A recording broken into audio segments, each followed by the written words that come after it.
Hey everyone, welcome back to On My Mind, the podcast featuring yours truly, Michael Martinez. Today's introduction is brought to you by Michael's iPhone, so I hope I sound as monotone as he normally does. In today's episode, I will be doing a solo episode that covers what has been going on in my life. A fitting subtitle would be Life Update. Aside from that, we'll probably have our usual side tangents and all that fun stuff.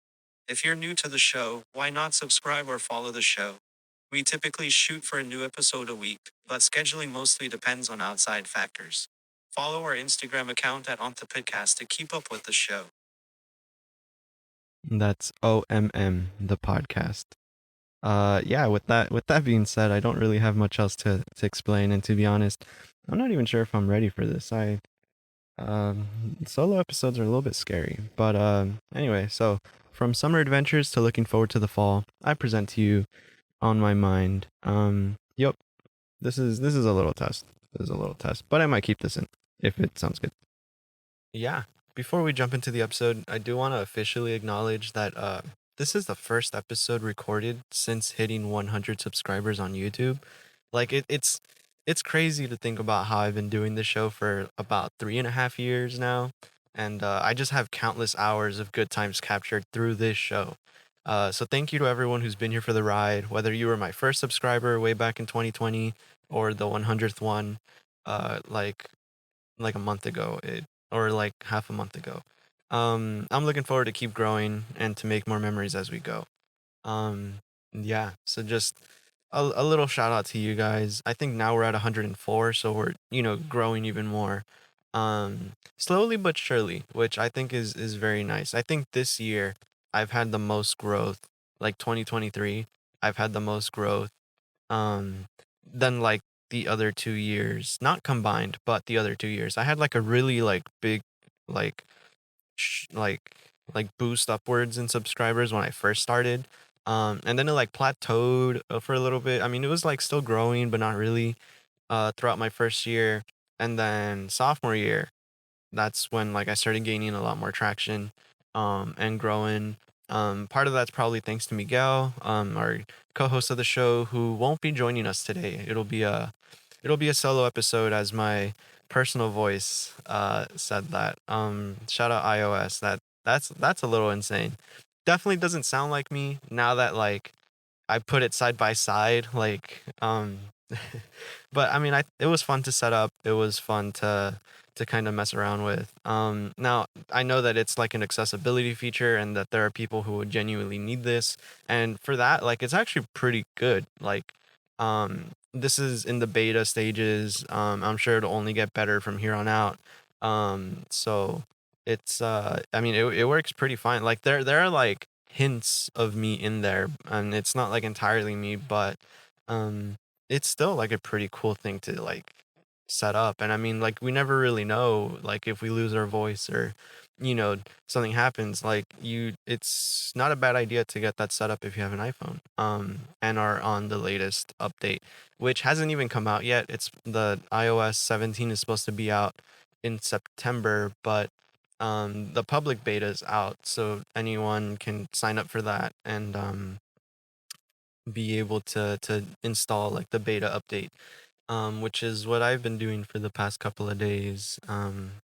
So yeah, Apple, Apple, Apple. I feel like I can't go an episode without discussing something that Apple has done or is doing or something. Anyway, listen, I'm not a fan. I got a Google water bottle.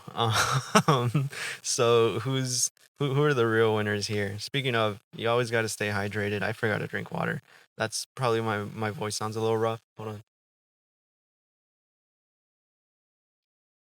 Oh God, big gulps. Okay, so hey, welcome back to On My Mind.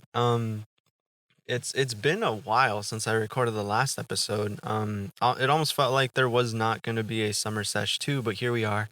A couple weeks ago, I actually recorded like an episode, um, on my own in this same room. I think this was a couple weeks ago.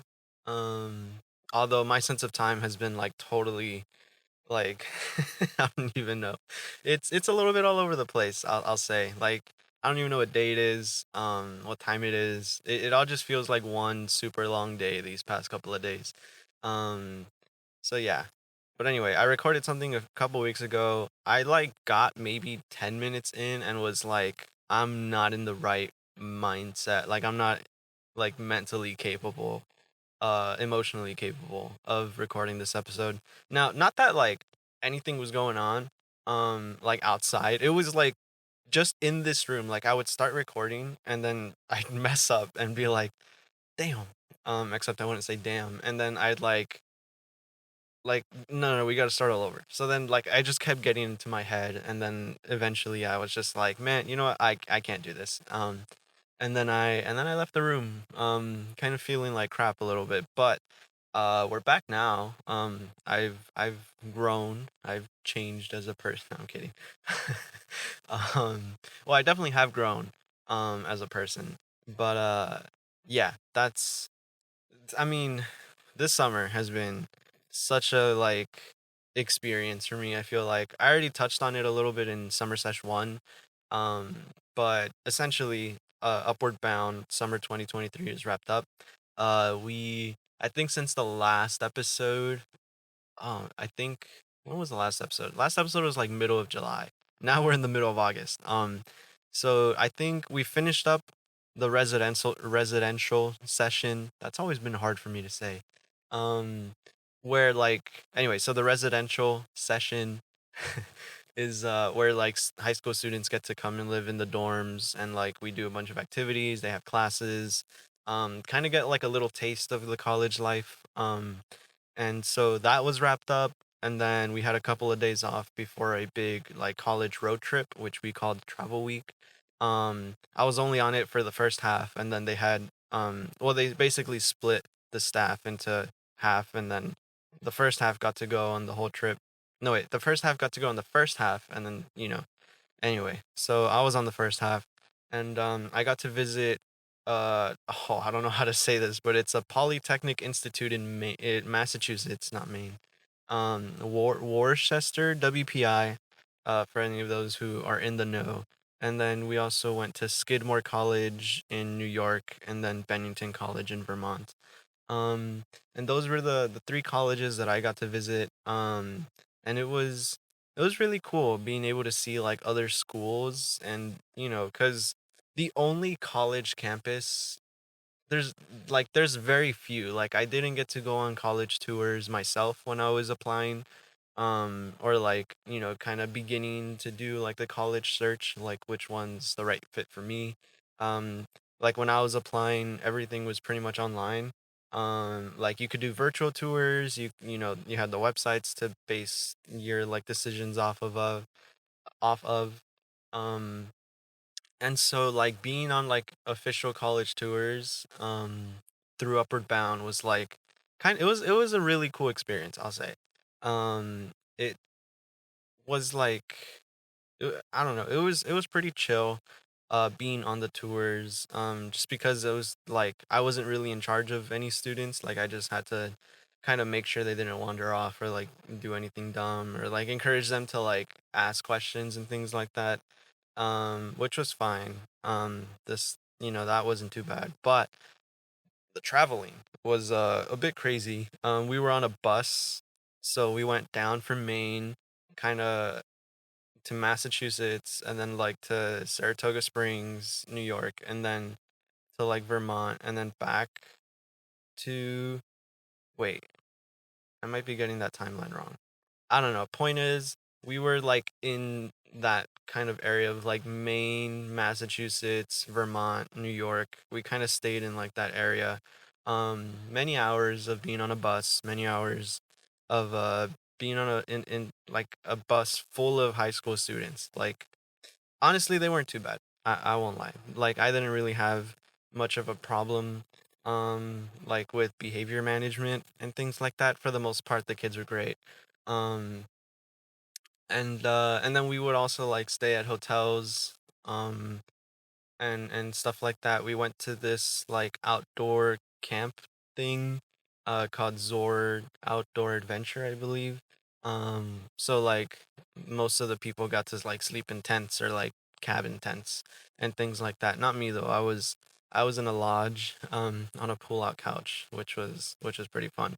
Um yeah, I don't know. Like I had the choice of staying outside in a cabin or like in a tent, like an actual tent like on the ground.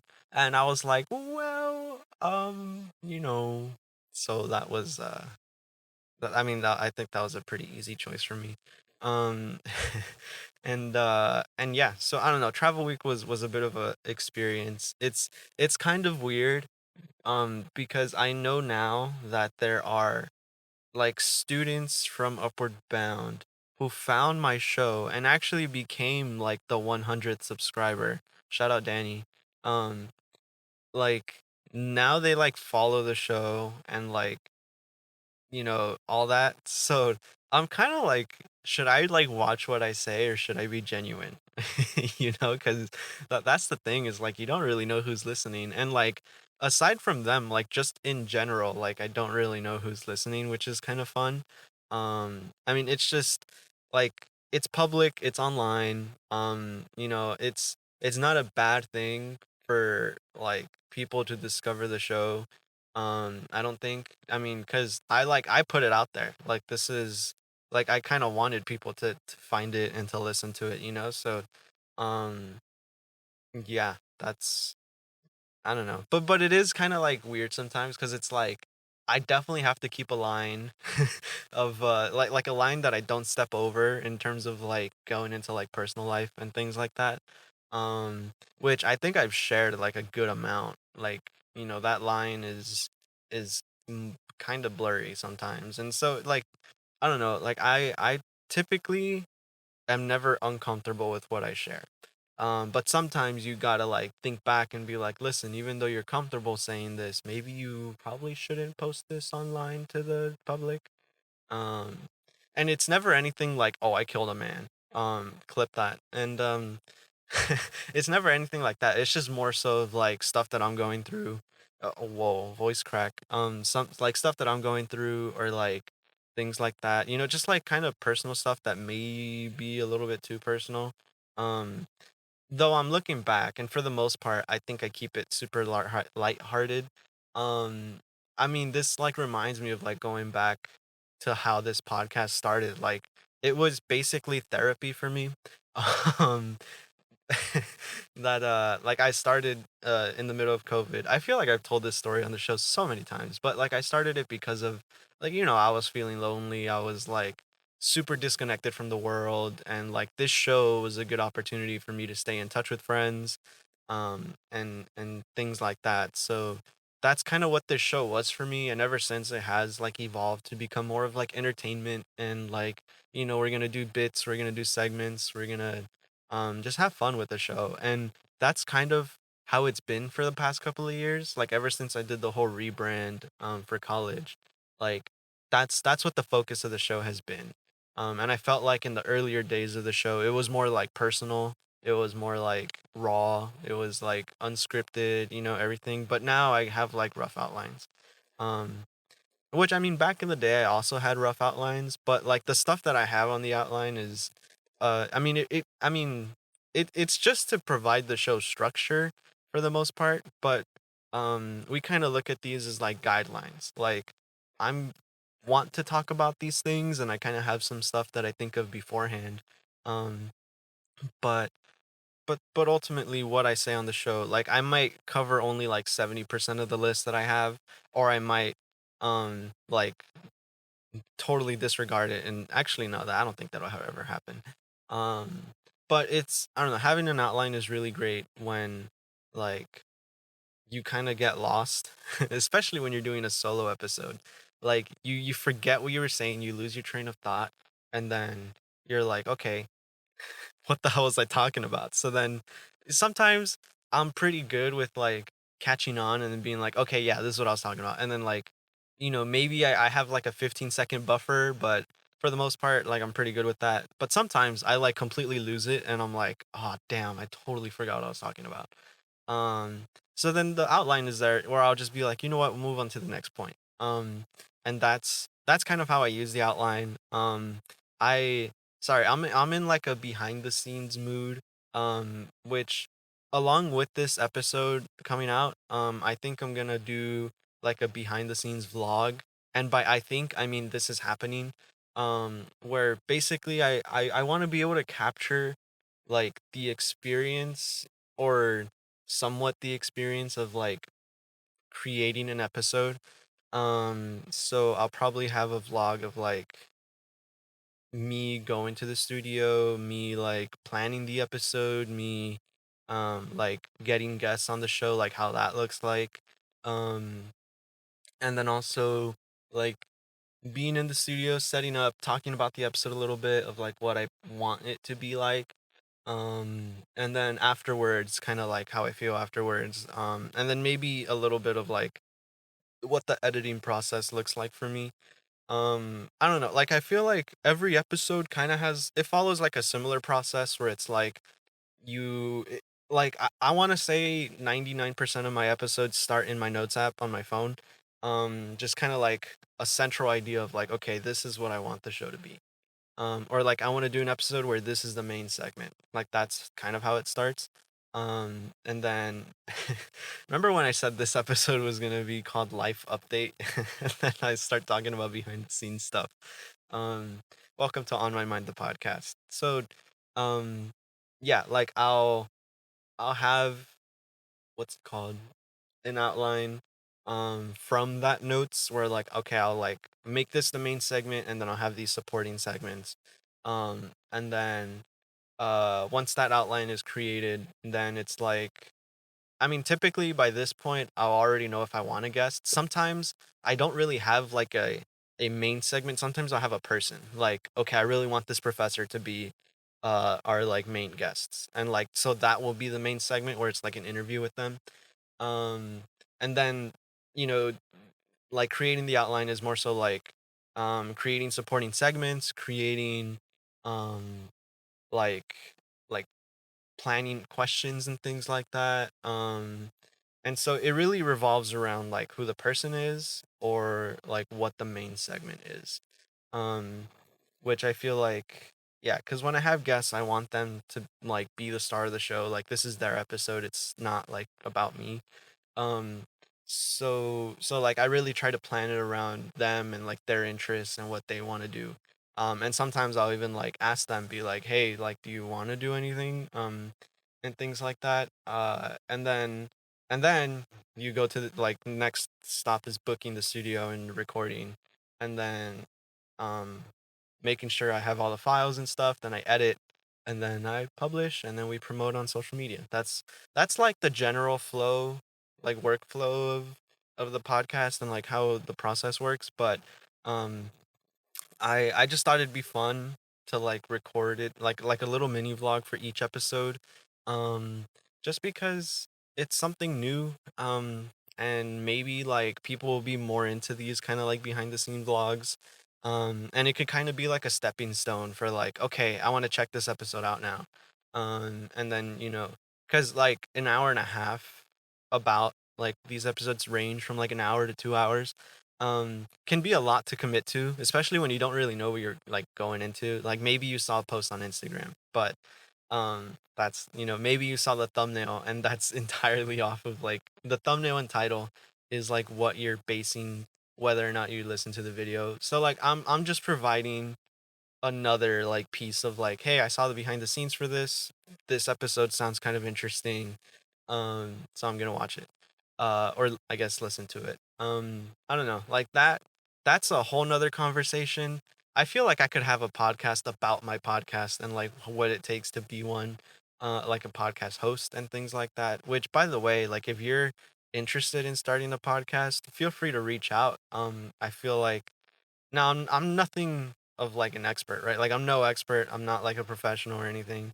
Um, but I do have a lot of experience and like hours under my belt that I feel like I could provide some valuable advice, some valuable things of like what I thought I should have done at the beginning.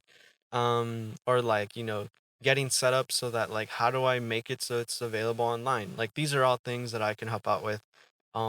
So, if there are any aspiring podcasters out there, feel free to reach out. I think it'd be really fun.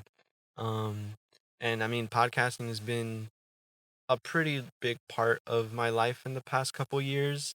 And so, like, I don't know, it's super fun to do.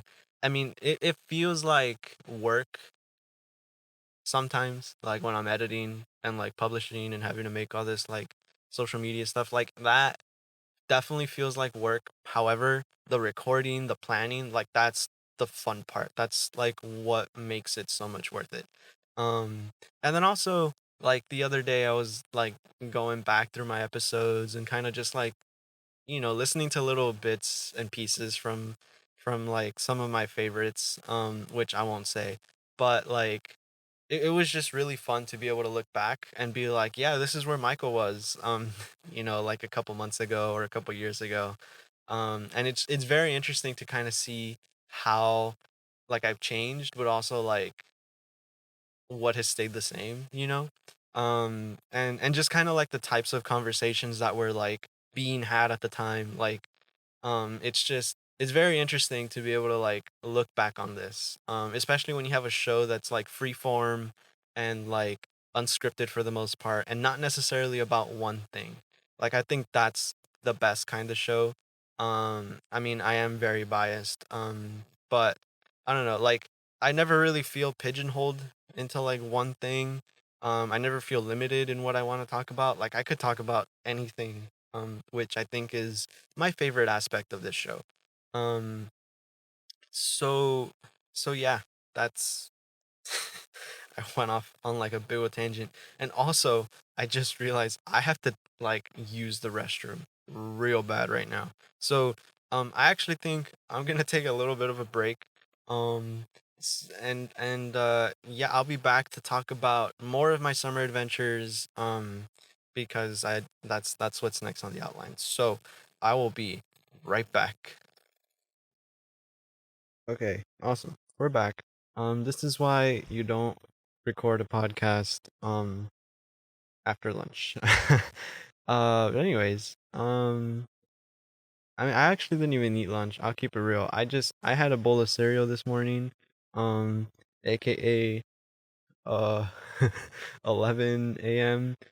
There's we'll get to it, but there hasn't really been much for me to do.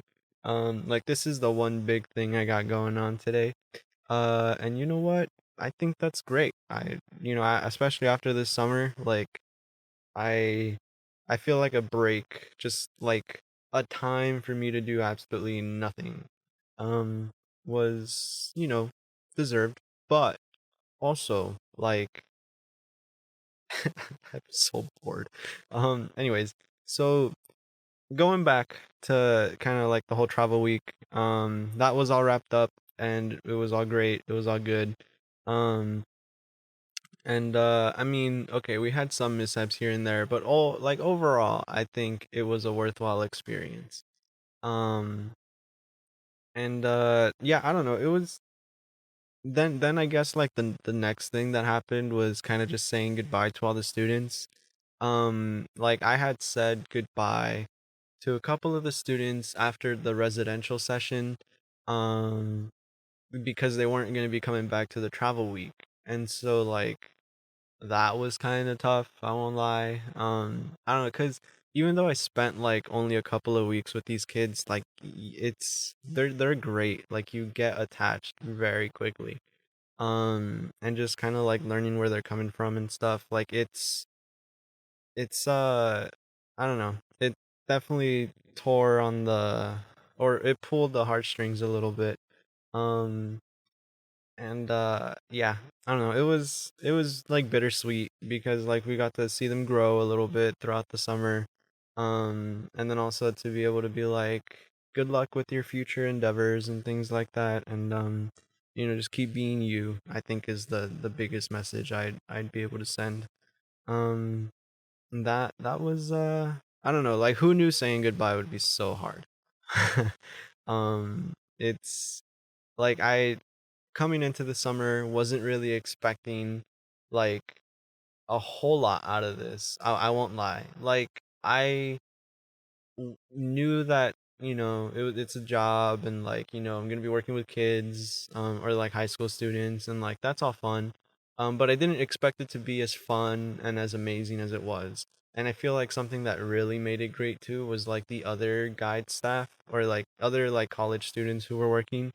Um, and like I felt like we were like a really strong team, and was able to really figure out like a bunch of stuff together that was like, I mean, it was like really fun, um, and like kind of stressful, but like I can definitely look back and smile and laugh and be like, what a summer. And I think I'll just leave it at that. It was a really worthwhile experience. Like this is a summer for the books for sure. Probably like one of the better ones, especially in like the past couple of years. Um, Although last summer was also like super fun, and I thought last summer was the best one in like the past couple of years, but I think this summer tops that one, for sure. So yeah, I don't know, just like back to back bangers of a summer. It's great. Um, and something that kind of came um out of the summer as well. I mean, I got like the work and all these memories, all these friends, and I also maybe kind of got a special person in my life. So I don't know, let's give her an alias. um okay, I did not think this through before. You know what, we'll give her something like short and sweet. We'll like Abby. Um, yeah, she's great. Met her through Upward Bound. Um, and that also kind of snuck up on me, but I don't. Can you hear me smiling? Yeah, I don't know. I'll also just leave that at like that. Um, but point is, Abby's great. She's wonderful. Makes me happy, and I think that's that's all I could really ask for.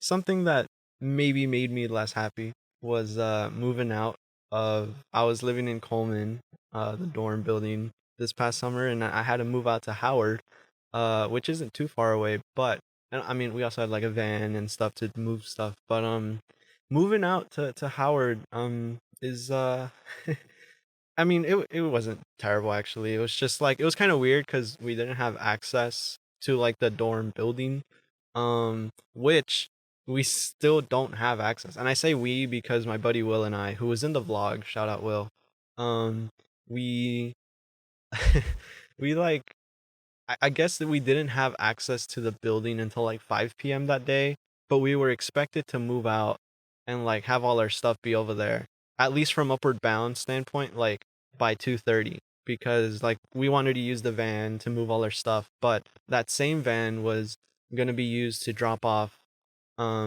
like someone at the airport, and then also like it was gonna be returned that day.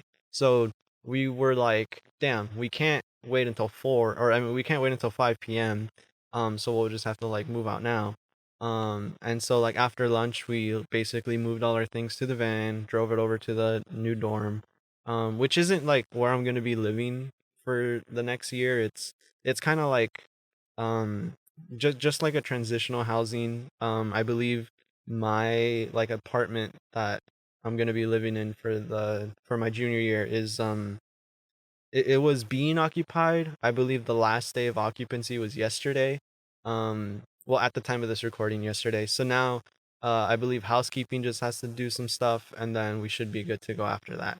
Um, but in the meantime, we're living in Howard, and I mean, it's actually like a really nice place. I won't lie. It's a dorm I'd never even like considered. I think one of the big things is the fact that like you had a block as like a quad or a quint in order to live there. Where like for this junior year, I'm living in a double, so like I wasn't trying to do that. Um, and so, like, I don't know, like it's a quint. There's 5 beds in the room that I'm staying in right now. But there's just me and Will. So we both have our own like little room, and we have the like living room, we have our own bathroom, and then there's a kitchen downstairs. And so it's actually like a pretty sweet place to live. Like I won't lie. Like now if I had to share it with 4 other people, that's a different story. Just because I've had like I would have a lot less space to myself. Um, but I don't know. Like this living situation, not terrible. Moving out to like Howard, also not terrible. But like I did have to call security and be like, hey, can you let me in, please? Here's my housing confirmation email. Uh, thank you. And then um yeah, and then we were able to get in just fine. We had to like prop the door open so that we can, access our room. And the funny thing was, is like we had access to the door to our room, but not the building. And that's still like it's still true to this day. Like we had access to the building for like 3 days, and then it just locked out on us. Like there was a meteor shower not too long ago, um, where or I guess at the time this episode comes out, it would have been like a week ago. Um, and so like there was a meteor shower that Will and I were like, hey, we should go check this out. And so we went outside, and the prime viewing time was like midnight to 5 a.m. And so we went out at like 11:30, give our eyes some time to adjust to the darkness and be able to see it like with our bare like naked eye.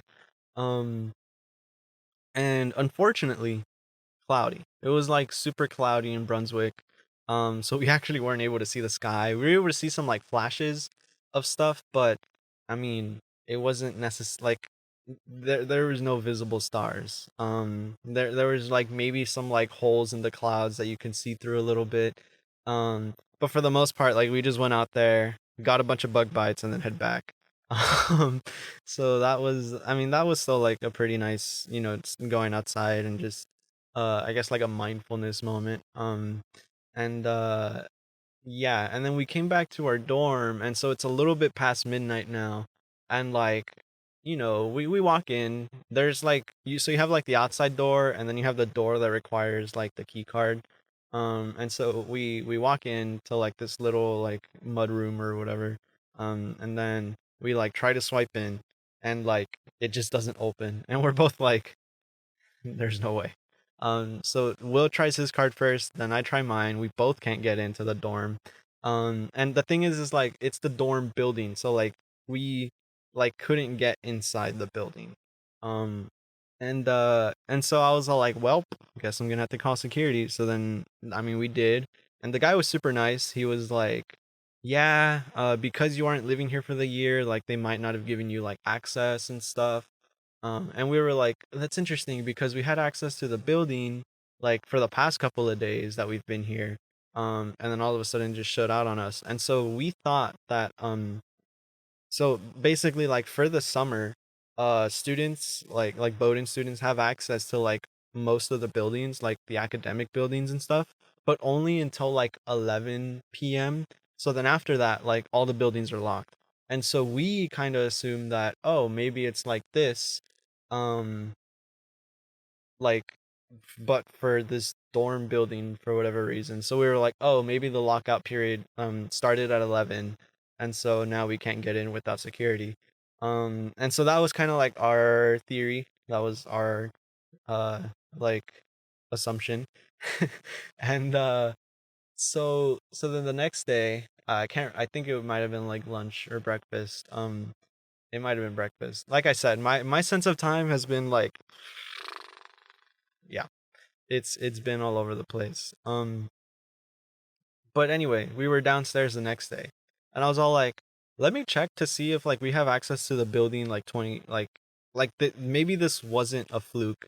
And like I go in, or rather I go outside, and then I try to swipe in, nothing, and I'm like, there's no way. But luckily Will was inside there, and he was able to let me back in. But I guess for the next couple of days or however long I'm here at Howard until my room is like ready to go, I just won't have access to the building. But the funny thing is like I have access to our room, just not the building. So we kind of have to leave that propped open a little bit and kind of just hope that, um, that no one else closes it. I mean, we can always call security, but it's it's kind of embarrassing, something I don't want to do.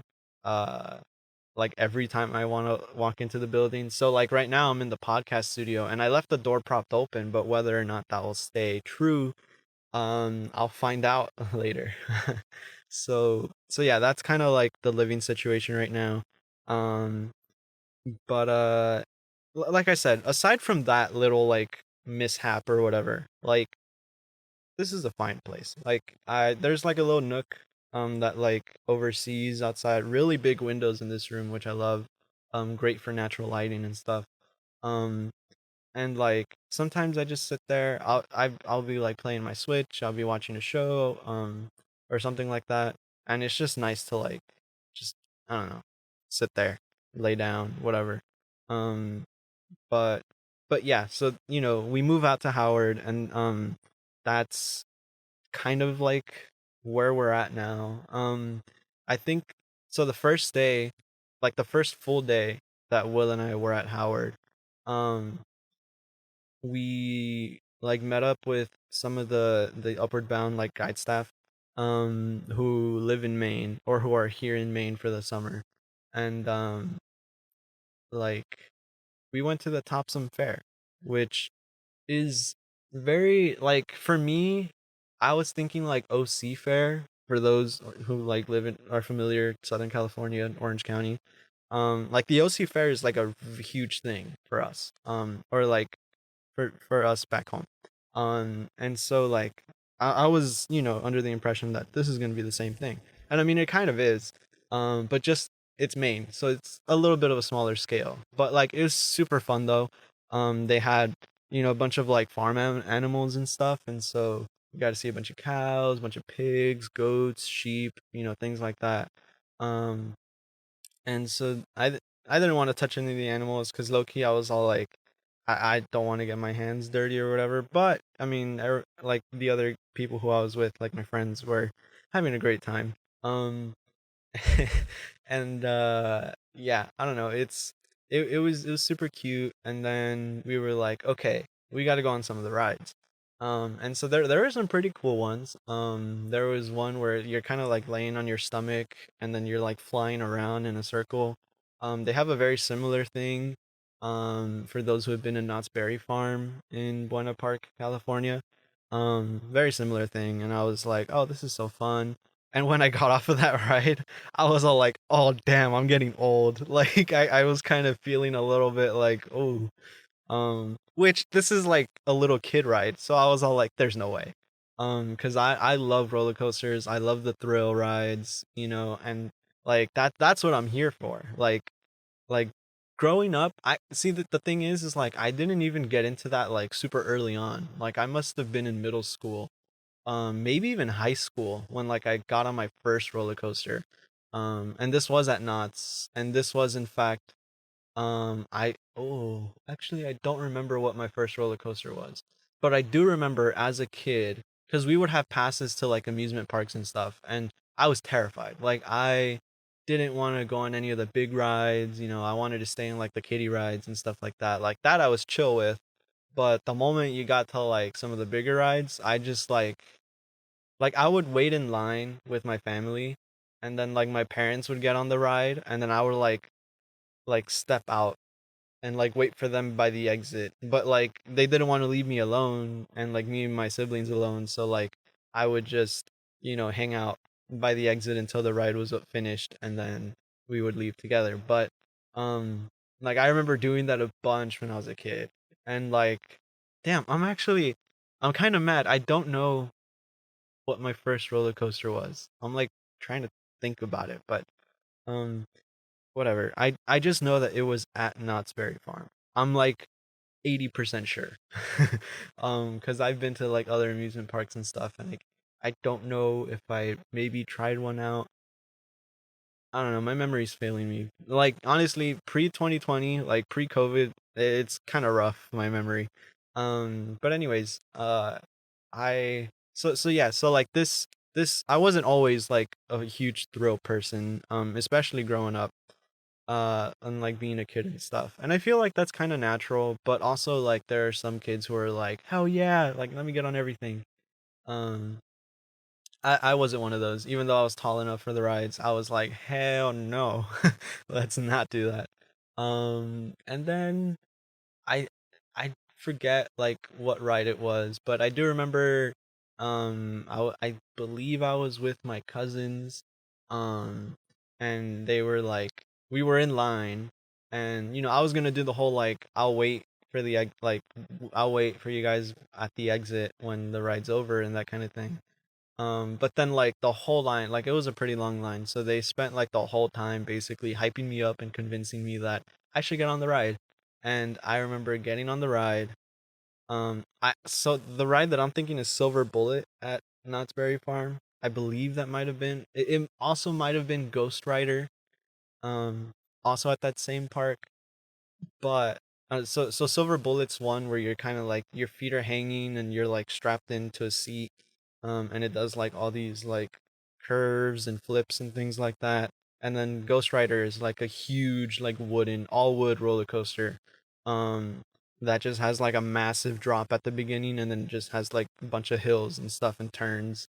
They're both really fun rides, but I can't remember which one I went on first. I believe it was that same day too, but I must have been like somewhere between like 12 and 14, or like 10 and 14. Like somewhere between that age range. I don't exactly remember when. And it's killing me that I don't know. Like but anyway, like I remember getting on that ride and being like, "Oh, so that's what fun feels like." And then ever since that day, like I've kind of like started getting on rides, and then now I'm like getting on everything. And I've never been to Six Flags, I'll say. So I haven't really done like some of the truly like I feel like Six Flags is up there on like the most scary rides, or like the highest level of thrill. Um and I've never been. So I feel like that's kind of like my final test, where like if I could say like I could do any ride at Six Flags and I could do anything, that's kind of how I feel. But at the moment, I'm super willing to get on everything. So wrapping it back to this Topsam Fair thing, they have this ride called the Zipper, which I've never done before. But you're in like a cage. You're in a cage, like it's kind of like you're sitting down, and then but you're in like a cage, with one other person, and this thing ruined me. Um, I okay, wait. Actually, I'll talk about it first. So like this thing ruined me. Like was um I was hold on. I'm gonna make a quick timestamp. The keyboard in this thing doesn't work, but I'm just gonna say timestamp for me because I want to include something. But um, this ride was crazy. Like it was like I think it's a thing, like everywhere. So I don't know if it's like a super obscure thing, but basically like you're in a cage and then it goes like it just rotates, and like this is actually really hard to explain. But the point is you're doing like a bunch of flips and stuff. And like that's what you're doing the whole time. Um and so like really like you just have no control, and you just gotta like roll with the punches with that ride. And it's just like so many flips. Like you're upside down for like a like I don't know, for a little bit before it like fully does the flip. um and I did it with my buddy Will. And this was truly like a fuck it we ball moment. um where I was like, you know what, I could do this ride. And then like as we're waiting in line, the thing that was the most concerning was the lack of screaming coming from like the people. Like I just felt like, oh, they're not having fun. Like they're not like, oh, this is bad. Like as we were waiting in line, like we didn't really hear a whole lot of screaming going on, and I was like, there's no way. Um, like like are people passing out, or like I don't know, just all these thoughts like going through my head. And then we get on the ride, and I will say I was screaming and giggling the whole time. Like it was such a fun time, and I have a video of Will and I on the ride, that I recorded. Um which terrible idea, by the way, but luckily I didn't drop my phone or anything. um and yeah, so I guess I'll play the clip here. Hey, Will. So oh Episode. Mark.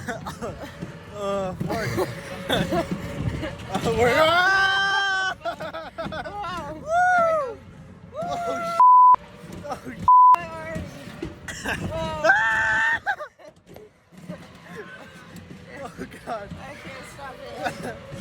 Did I start the video? Whoa. I don't like that noise. So we're gonna go the other way. What a great view of Topsham Fair. I'm here with my buddy Will. And Here we go. Let's Hi, see how Gamma. backwards is. Ty, this is for you!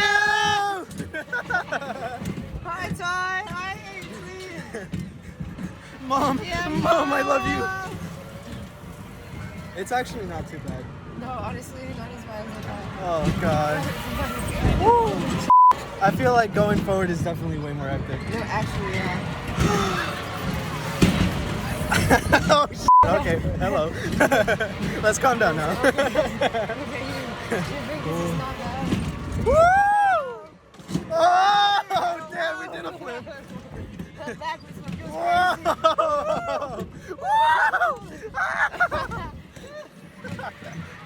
backwards flip.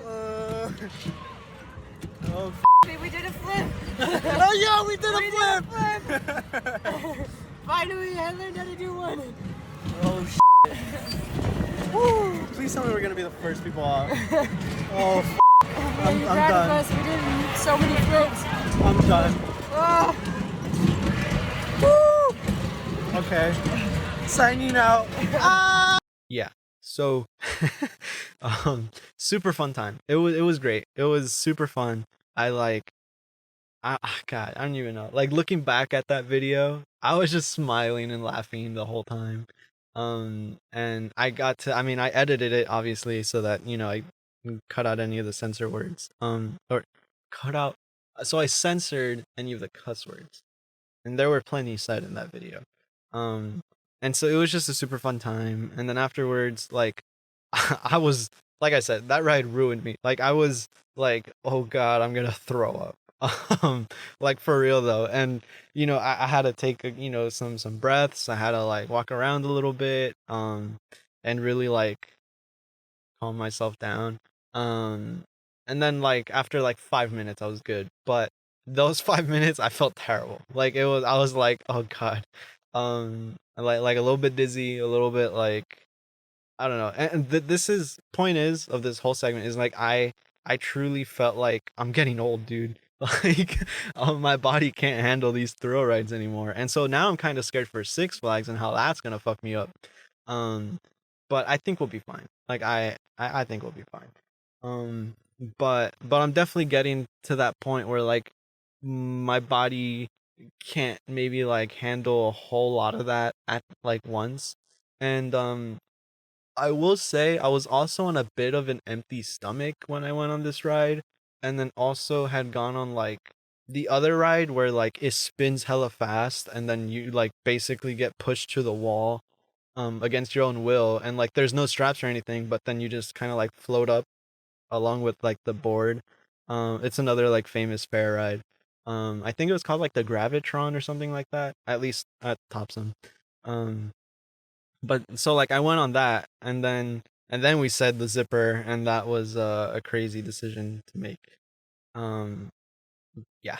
So it was I honestly I think it was the fact that like I had no food in my stomach, maybe a little bit dehydrated. And so like coming off of that ride, I was like, there's no way.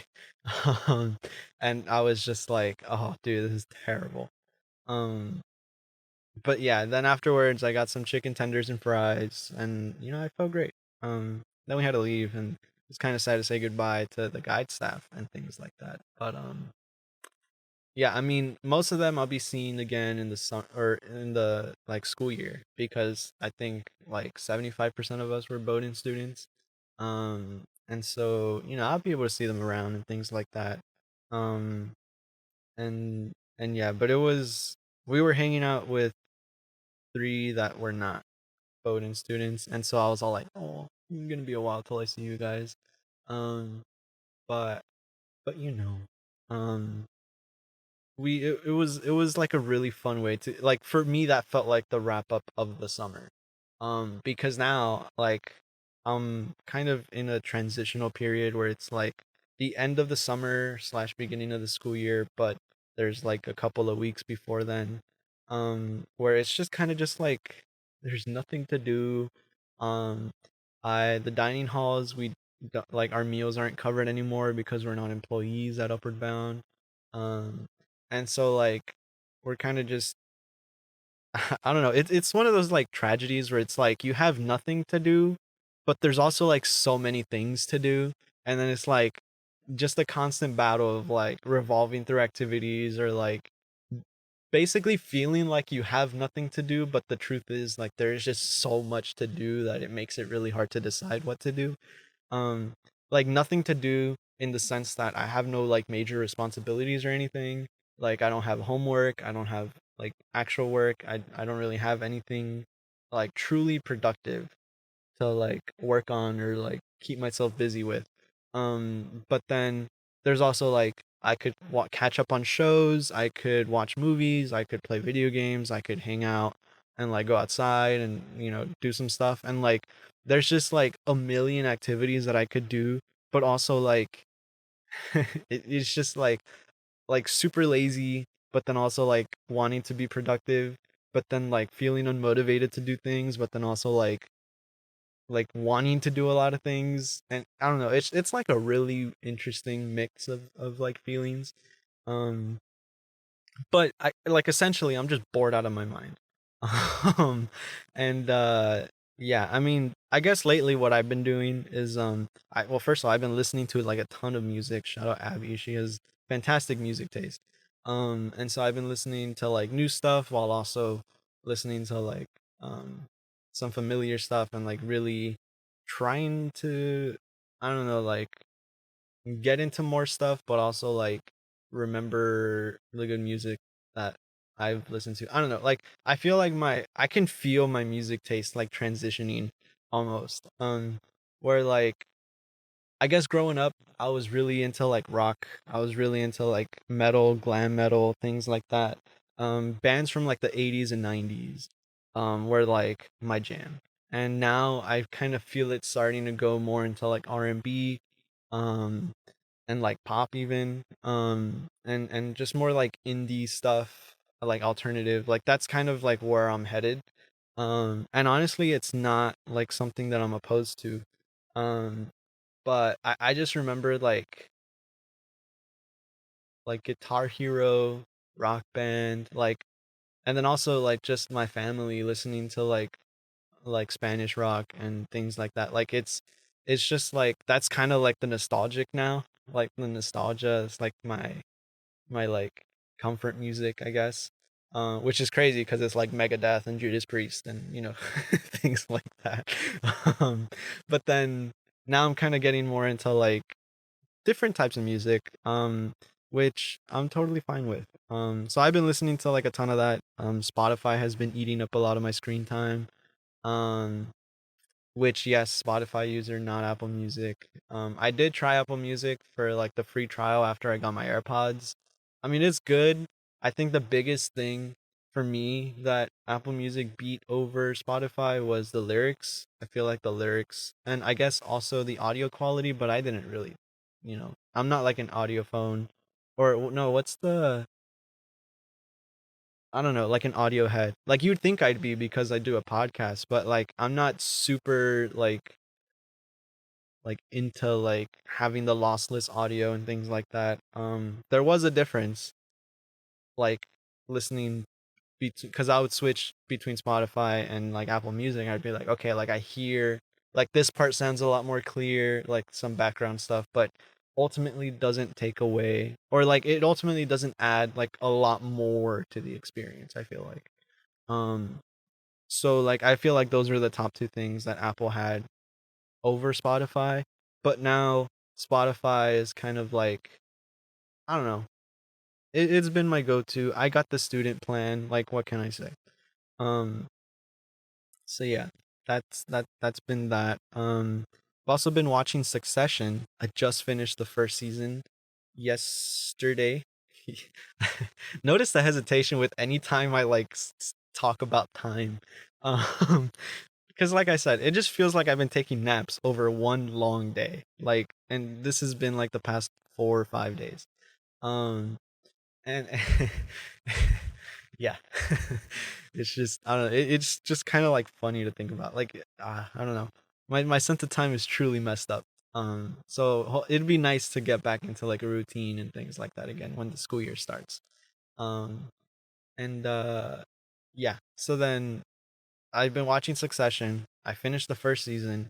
I got into the show mostly because like I started seeing commercials of like the final season and like the final episode being released. And I don't know, I guess like cuz I'd watch like a lot of sports, and this is when I would like get those commercials like during basketball games and stuff, and I was all like, this seems like an interesting show. So I gave the first episode a shot, and I was hooked. I mean, actually, yeah, and I was hooked. Like I was all like, okay, I see the appeal, and like I thought this was like a very interesting like way to start. Because it's basically like the whole premise is like, there's this like old dude, who Logan Roy, who like owns like the biggest like media company corporation of like the world, and so he's like super wealthy, super top, like one of the top dudes of America, and has like all these kids, that like, well, a couple in particular, um or one in particular really, who is like wanting to step up and kind of like take over because his dad's getting old, and like, um and things like that, and I mean hence the name like Succession. And like the whole plot, I, I mean, I can't really say anything to like without getting into like spoilers and stuff. But for those of you who like have seen the show, or who like maybe gave it a shot, like you probably know what I mean. Like it's basically just like it's hella drama. There's so much family drama, so much. Like it honestly feels like a soap opera, like a novela. Which I don't know, like growing up, I would always see my like grandma and my mom watching these, and I'd be like, man, these are so dumb. But this feels like that. Um, and I don't like, I'm hooked. Like I get it now as an adult. And so there's just like so many complex like like I feel like the biggest thing with this show for me is the characters. I feel like that's true for any show. But with this one in particular, like the relationships between characters are so complex. Um, and like the way people like the way characters are in this show are like a lot more complex, and they're not like one-faced or like one-sided. Like it truly is like there's a lot of like conflict, there's a lot of like gray area type stuff, there's a lot of like betrayal, and like, um just like it really does make you like, it has made me say like there's no way, like out loud while watching the show, or like, oh my god, like I've had like genuine like reactions to like some of the stuff in the show, or like a lot of sighs. I'm just like, god damn it. Like I don't know, it's one of those shows. It's kind of slow, it's not for everyone, that's for sure. um but I find it very interesting. So like I watched the first episode, and then my family had like a barbecue the next day, and like I told my uncle about this show. And he was all like, "Oh yeah, yeah, I've been meaning to watch this show." And I was all like, "Yeah, yeah, you totally should. Like it's pretty cool." And then I like stopped watching it after that. This was in like the beginning of June. And I was like, yeah, no, it's a pretty good show. Like it's, I don't know, like I've only seen the first episode, but from what I saw, like I was hooked. And he was all like, yeah, I've been meaning to watch it, so then I'll like start watching it. And then I think sometime in the middle of July, he like sent me a text and he was like, um, just finished Succession, and I was all like, "There's no way." I mean, there's 4 seasons, each of them with like 10 episodes. They're about an hour long, um, and so I was all like, "Damn." And I'm over here like, I never watched the second episode. um and so it was kind of fun, and that kind of inspired me to like start the show again. And it wasn't even that like I gave up on the show and like I was watching other stuff. It was more so that like a lot of my free time was spent with people and with friends, or like on my own I'd be playing video games and like watching like baseball games and things like that. So it wasn't even that like I was watching other shows and choosing not to watch Succession or continue watching it. I was just like doing other stuff. Like I was, I guess, busy in like an entertainment sense. um and I can feel my throat getting a little dry.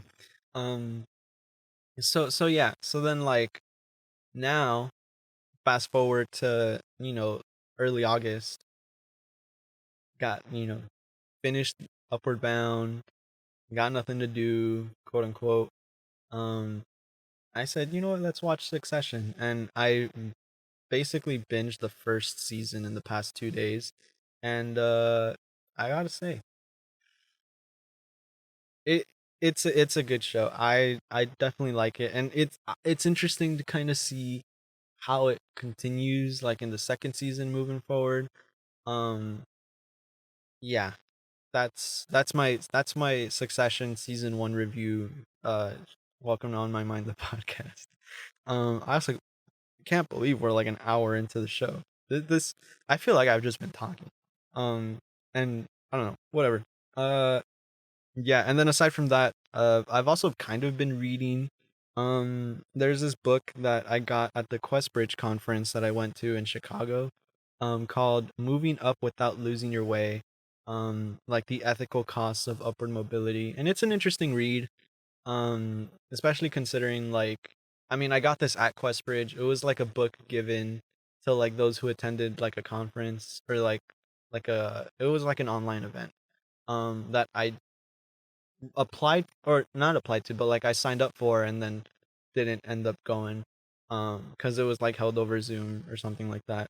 And but I went to the conference and they were like, "Hey, we have extra copies if you'd like one." And I said, "Sure, I need something to do on the plane."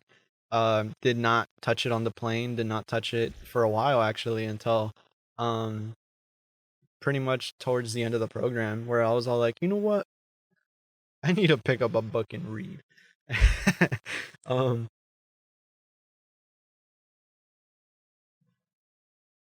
Oh God.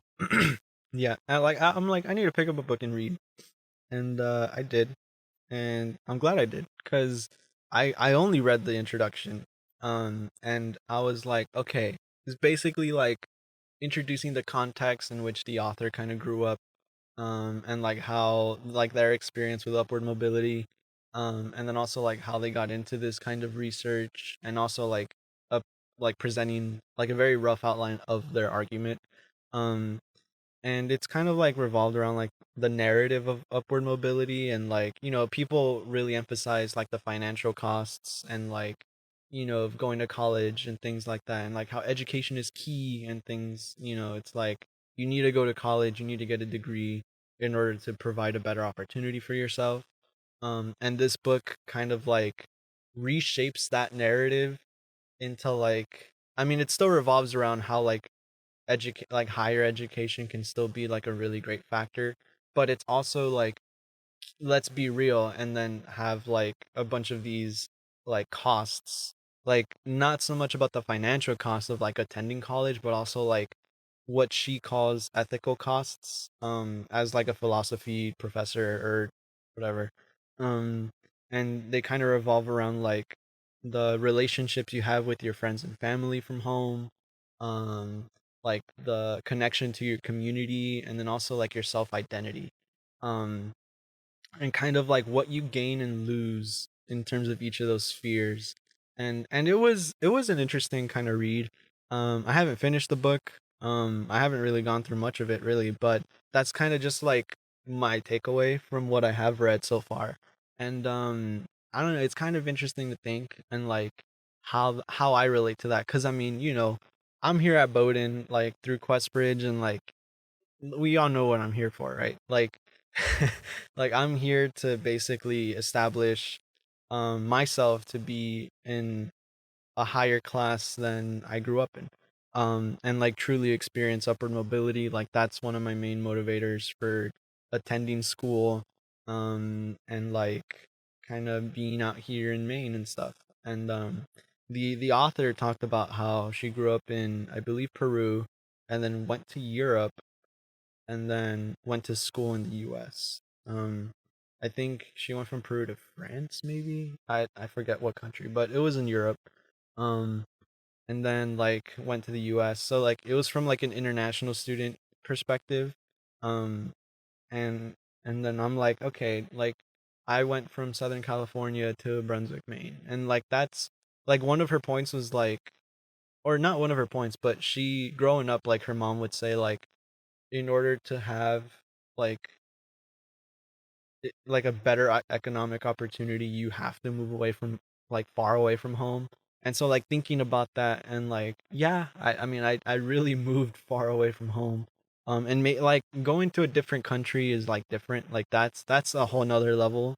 But going across the country um can sometimes feel like stepping into, like, especially like a whole new place. Like the US is so diverse, and it's so like, in terms of like the cultures, the environments, like going from one side of the US to the other, like they feel like two very different places.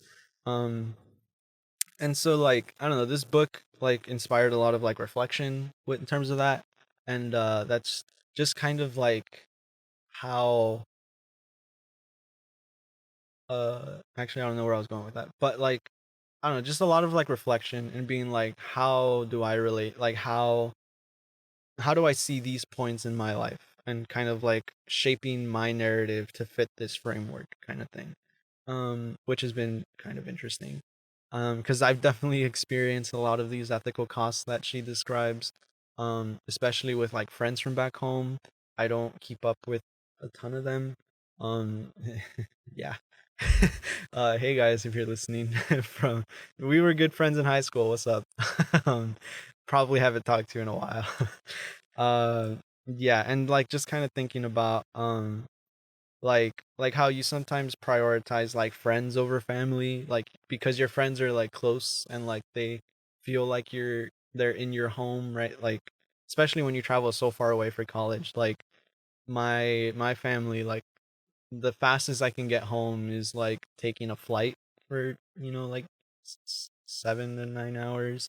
um and so it's just like, family isn't gonna be the one that I'm gonna like go to a whole lot while I'm here, especially because I don't have any family like in Maine whatsoever.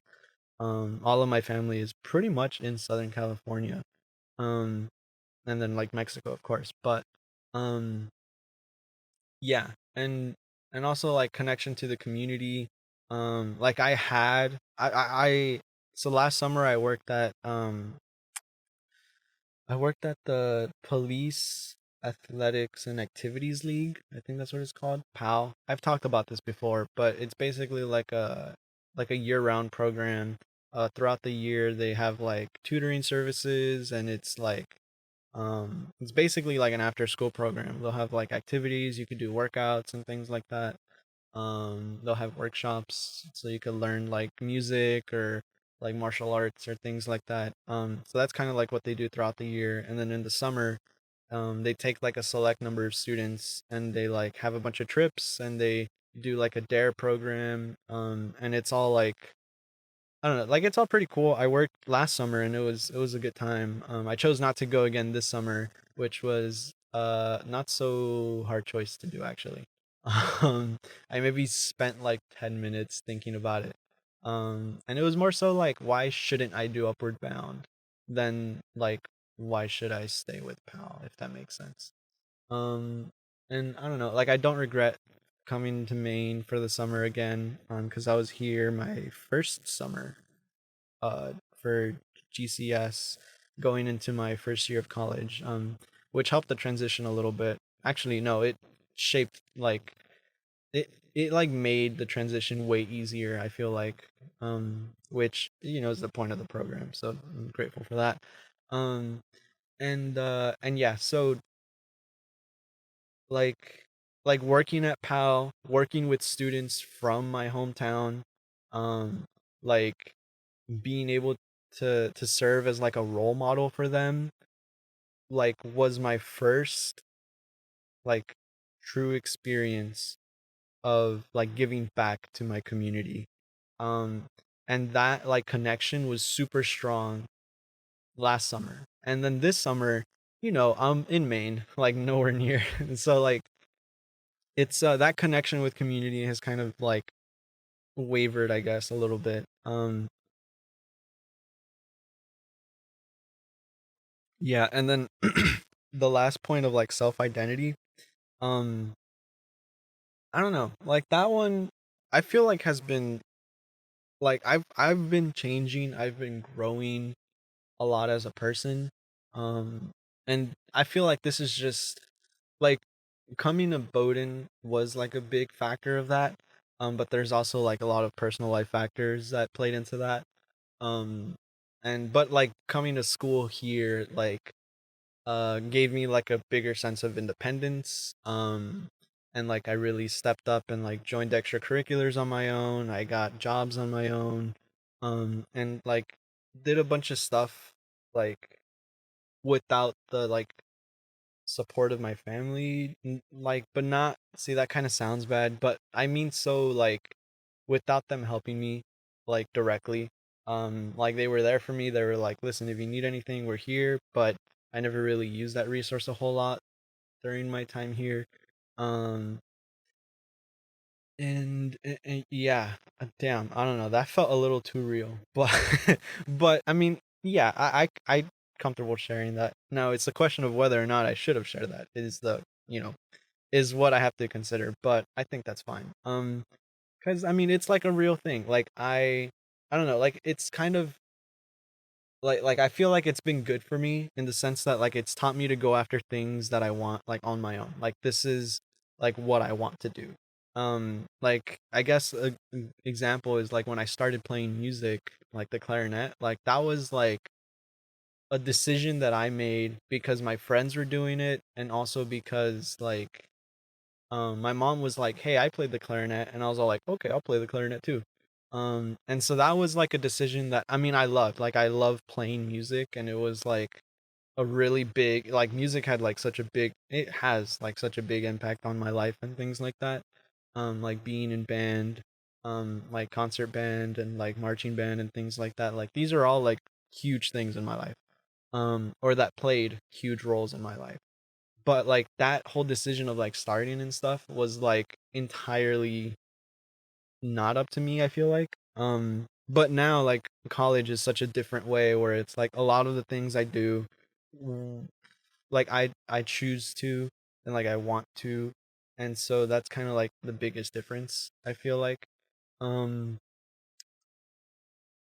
yeah, and so don't really know where I'm going with this, but essentially I've like definitely felt like you also have like the code switching a little bit where you're like one person back home and then one person like at here at Bowdoin, I guess in my case.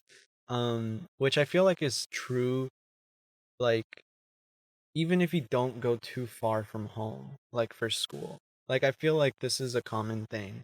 Um where we kind of have to code switch going from like home just because like our environment is like or the environments are completely different in my case.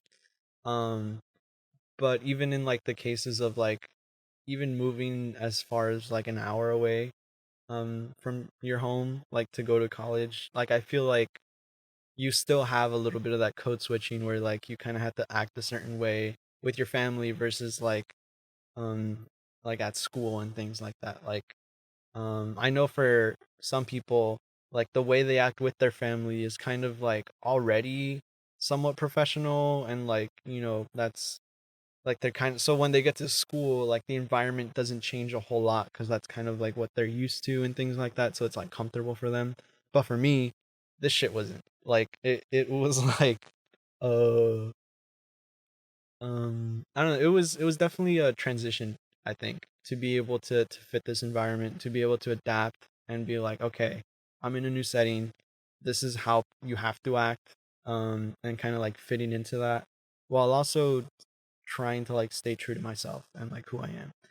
And I feel like opportunities like hanging out with friends, and like recording a podcast, like these are opportunities for me to kind of like be who I am.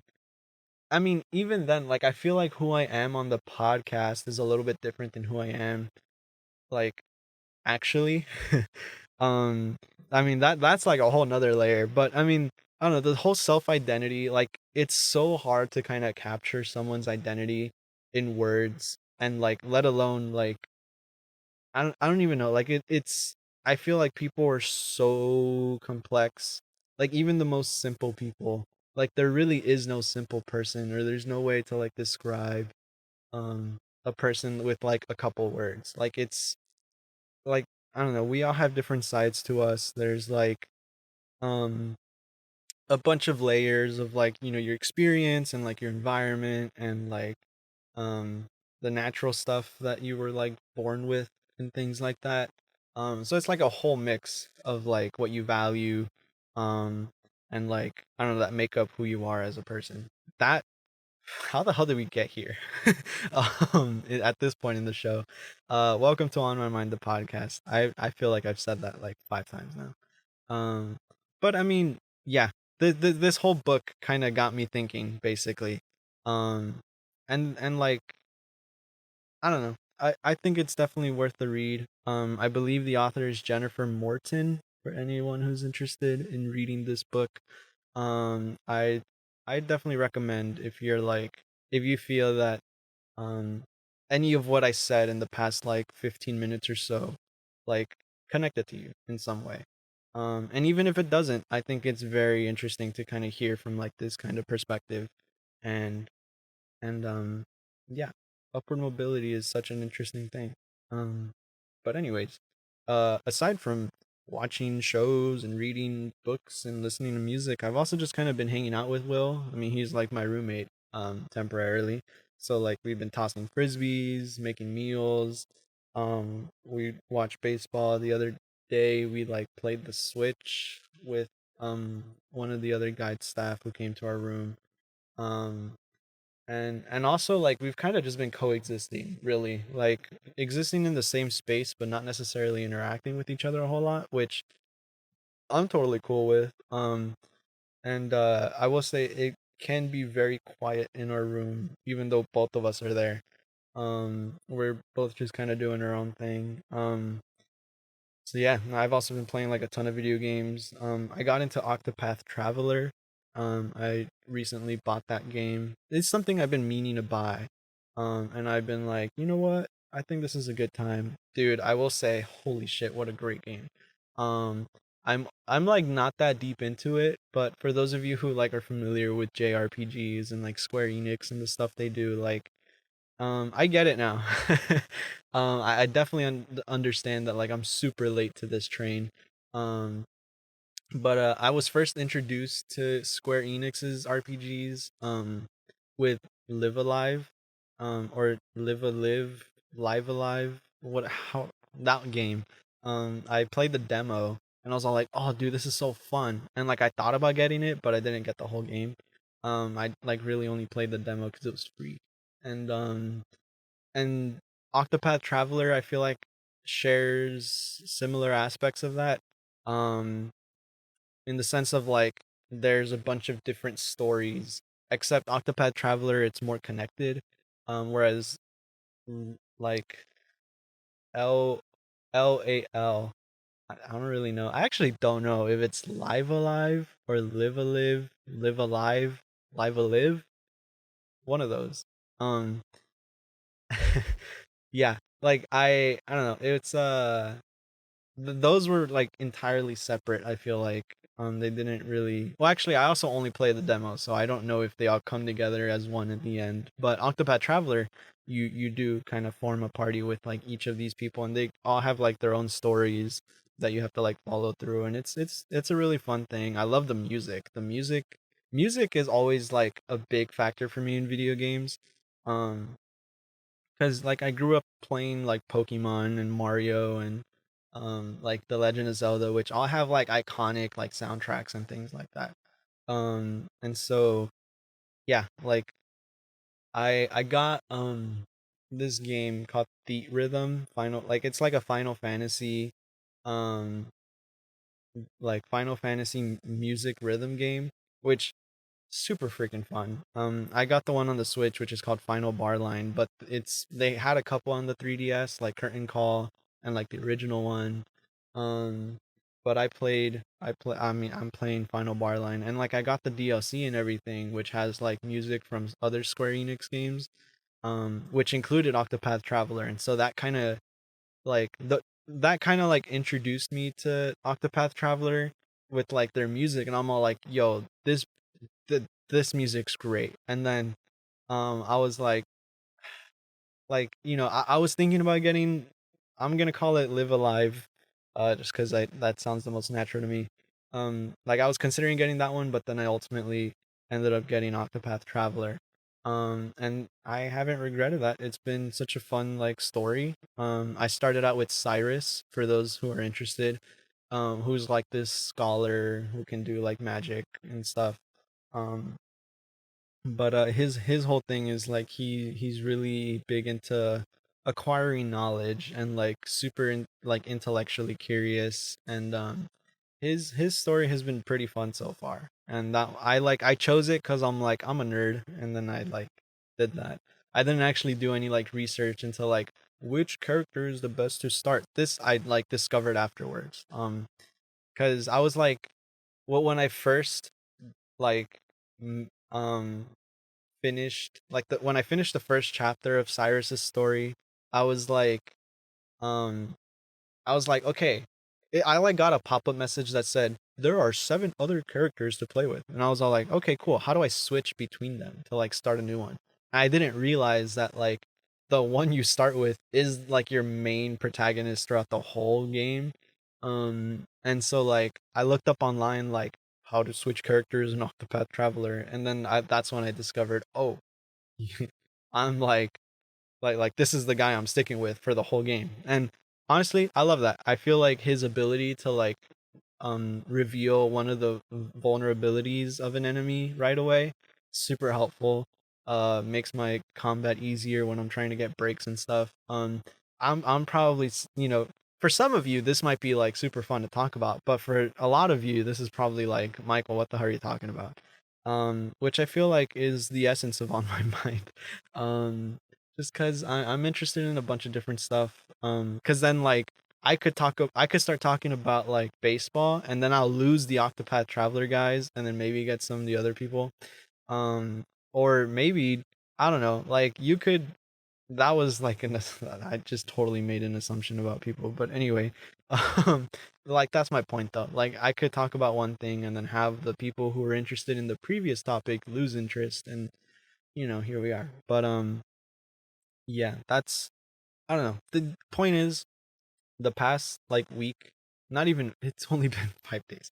The past 5 days have been just me trying to find ways to keep myself busy. I'm podcasting. This is one way to keep myself busy. I'm gonna be editing a behind the scenes vlog. Like these are, you know, I'm just I got Citra, the 3DS emulator on my Mac. I'm playing a randomized Omega Ruby game. Super fun. I got like a Regigigas with huge power. Now I'm just sweeping everything. I don't know. Also, okay, well, I had that file, like Citra crashed on me. I'm about to cry again. No, I'm just kidding. Citra crashed on me, and so like I had been playing for like 3 hours, and I hadn't saved. Terrible mistake. Always make sure you save, regularly. And so it crashed, and then I restarted it. I'm all like, damn, when was the last time I saved? That was 10 minutes into the game, and I was all like, oh. but that was devastating, but it's okay. I probably won't be touching that for a while, I won't lie.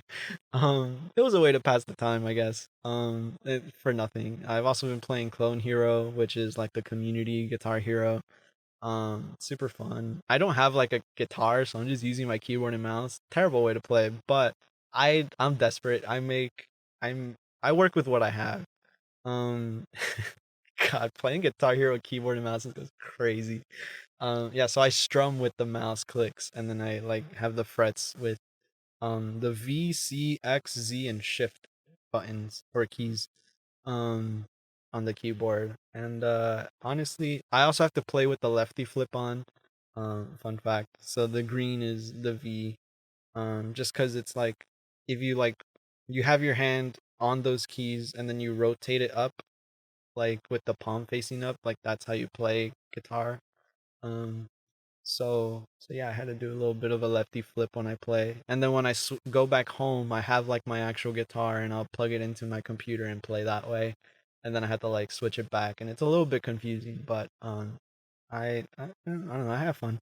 Um, but yeah, that's kind of like been my life for the past couple of months, really. Um, it's been interesting. Like this summer has been quite the experience, I feel like. And like now I'm kind of like here, um pretty much living on my own, it feels like I got to make my own meals, which by the way has been like frozen food or like, prepackaged meals and stuff, and just kind of heating them up in the microwave and calling it a day. Yesterday I made myself a breakfast sandwich. So made some scrambled eggs, put a slice of cheese, and uh called it a sandwich. But yeah, I don't know. It was like I'm really starting to appreciate time spent with other people. Cuz I mean, I'm spending a bit of time with Will.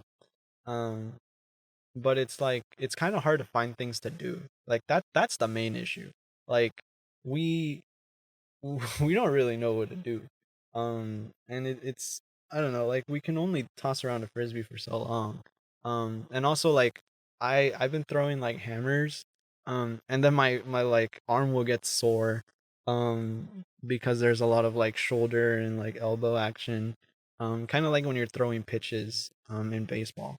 um but you throw it like way over your shoulder, like over your head, I mean. And I don't know, like we played frolf the other day, like, or frisbee golf, the course on our campus, which we don't actually have a course, but it's a self-made one. um and yeah, like I said, listening to a ton of music. I've been cooking up a playlist, which by the time this episode comes out should have been shared with that special person. um and and yeah, it's been it's been a really fun time. Just kind of like I feel like I've learned a lot over the summer about like what I'm capable of. And also like because Upward Bound provided like a chance for me to teach, which I by the way, it went okay. I think it went well, but it definitely could have been a lot more better if there was like better planning. And also just like there was a lot of like factors that I couldn't really control that ended up, you know, with the way things ended. But ultimately I had a blast. Like coming up with the lecture slides. There weren't even lecture slides, but just like the slides, and like the lesson plan and things like that. It was like such a fun experience. I got to teach HTML to a bunch of high school students, and I didn't really even know HTML all that well before this summer, but now I feel like an expert. Because it's actually not too bad. Like once you kind of figure out, okay, this is the structure and like things like that, it's the CSS and JavaScript that make websites a lot harder to develop and make. But that's whatever. My class focused on the HTML. We got into CSS a little bit, and one student even went above and beyond and like incorporated JavaScript into their code, which is fantastic. Like super proud of that. Um, but I don't know. I gained like a bunch of work experience with students. I gained a bunch of memories and laughs, and and things like that with the friends I made over the summer. Um, and yeah, like I truly am like super happy and like grateful, like to be real, like I'm in like such a great place in life right now, which I probably couldn't say like 3 years ago, but also like 90% of people couldn't say this 3 years ago because COVID and stuff. But like to kind of think of where I was at that time, and because I kept the journal. I kept the journal, and like wrote some real shit, and like I looked over that over the summer, and it was like super interesting and like fascinating to me to like read back those entries and kind of where I was mentally, and like what I was up to and things like that, and to just think about where I'm at now, like holy shit. um yeah, I don't know, it's definitely experienced a ton of personal growth over the past couple of years, but in this summer especially. I feel like I'm way more patient now. Because before I felt like I was zen as fuck. Like there wasn't really much that could really irritate me or like make me break or like make me super upset. But now I feel like I just have extended my patience a little bit more. Um, what else? Like I just feel more like comfortable talking to people about certain stuff. And like which I think would be really good as like a mentor, because I'm going to be a peer mentor for first year students in the fall and spring, but in the spring that's up to them if they want to continue. And like also as like a writing assistant, like I feel like I got like really valuable experience, um just like as a friend, um and like as a mentor, as like this authority figure. Like i I think that I was able to grow, I was able to take more initiative of things, I was able to like truly step up and like really test my limits a little bit. um Not so much, but there were definitely a couple of times where I was like, we're really gonna step out of our comfort zone. And so I've expanded that a little bit, starting to get more comfortable with the uncomfortable, I feel like is a good way to put that. And like looking forward to the fall, um there's just so many things, like to see all my friends again, I think is going to be fun. These upcoming semester of classes, I'm like super excited for. I'm going to be taking like a psychology class about the like AI, where we're going to be like comparing like human intelligence with artificial intelligence and kind of finding like, you know, things between that are similar or different. I'm going to be taking like a computational theory class. I'm going to be taking the intro to mathematical reasoning, so getting into like math. Um and my last class. Oh, this class on adolescent literacies and education course. So it's just like I feel like this is definitely going to be the most liberal arts like schedule I've had. Um just because I've always had like project based courses in the past couple of semesters, and so it just really felt um like CS heavy was like a lot of the stuff I was doing outside of class. But this year I will have no projects, so maybe I'll do stuff on the side. I think I'll truly have to like test out my schedule and see like what I have time for.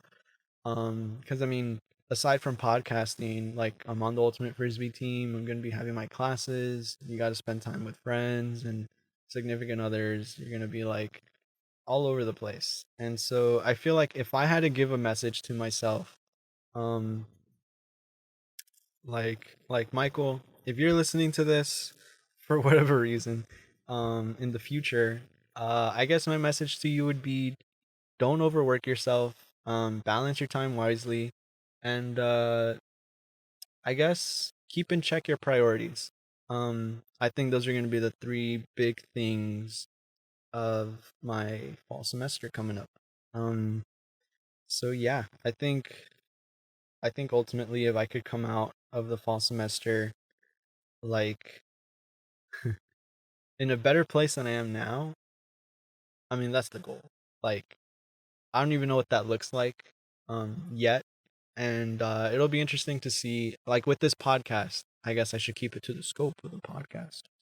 Um I just want to be consistent. I think that's going to be the biggest challenge for me is finding like the motivation to. I mean, cuz it's kind of hard like without the co-host, I won't lie. Like to do solo episodes is the big reason why we got a co-host, but Miga's going abroad. So, we're happy for him and the opportunities he's been able to take advantage of. Um and and so like I'm gonna be writing solo for a little bit, and I'm excited for that. Really looking forward to more of these like get to know me's, like um these chill episodes where it's just me talking the whole time. So yeah, I'm really excited to see what guests I bring on. I actually have no idea who I want to invite on the episode. um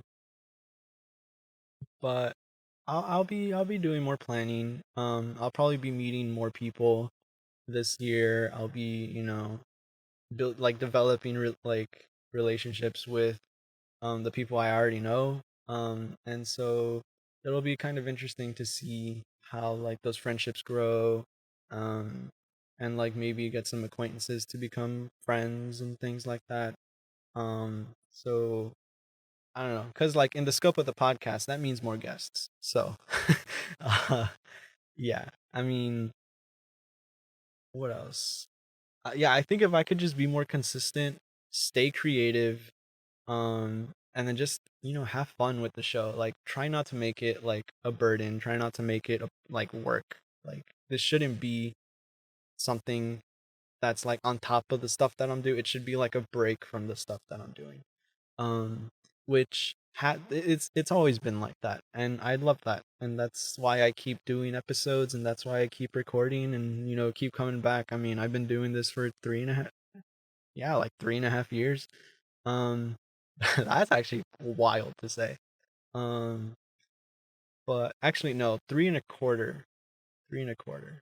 I started this in May, it's August, so it's only been like 3 months. um but yeah, by the end of the year I'll be able to say 3.5. Anyways, with that, we hit an hour and a half. I want to thank you guys so much for listening. Um, I guess just a little recap of the episode. Oh God, I don't even know. When I go back and edit this, I'll have fun coming up with the chapters and stuff. But I just want to say thank you again for 100 subscribers. I think I started the episode off with that. 100 subscribers is like, it's a sweet milestone. It's like triple digits, oh, so now you're starting to get a little bit more serious. Yeah. Yeah, talked about some of my summer adventures. Went on like a weird tangent about, I forgot what. I about like the podcast. Talked about going to the Topsham Fair. Talked about all the stuff I've been doing, during my like little mini 2-week vacation of having nothing to do.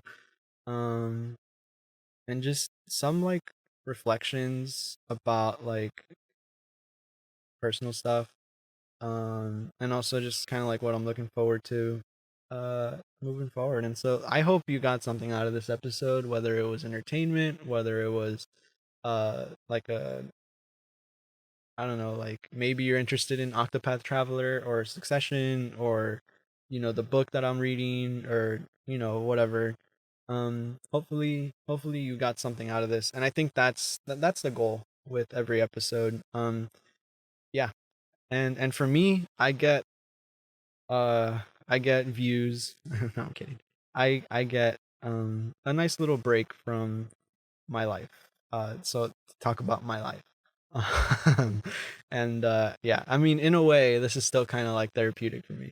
So yeah, this is I don't really know how to close the episode. I just again, thank you guys. Follow us on Instagram. And hope you guys enjoy the behind the scenes vlog. I'm gonna be editing that probably tomorrow. And yeah, with that being said, this has been on my mind. Thank you for listening. Catch you guys next week, probably. Probably be the final episode of Miguel. We'll see. I have to talk to him and schedule that and figure all that out. But that's Michael. That's behind the scenes stuff, Michael. So I'll catch you guys next time. See ya.